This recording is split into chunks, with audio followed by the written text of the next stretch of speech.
দুটি সোল একসাথে হওয়ার থিওরিটিকে আপনার জানা আছে?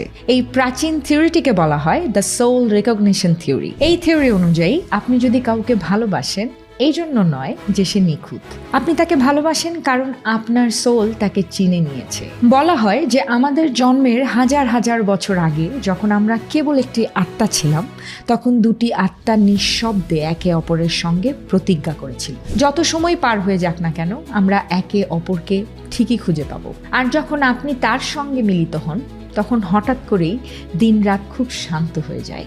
নেই কোনো প্রজাপতি, নেই কোনো তাড়াহুড়ো, শুধু এক শান্তি। অনুভূতিটা এরকম হয় যে আপনি এরকম এক জায়গায় ফিরেছেন যেখানে আপনি কখনো আসেননি, তবু যেন খুব পরিচিত।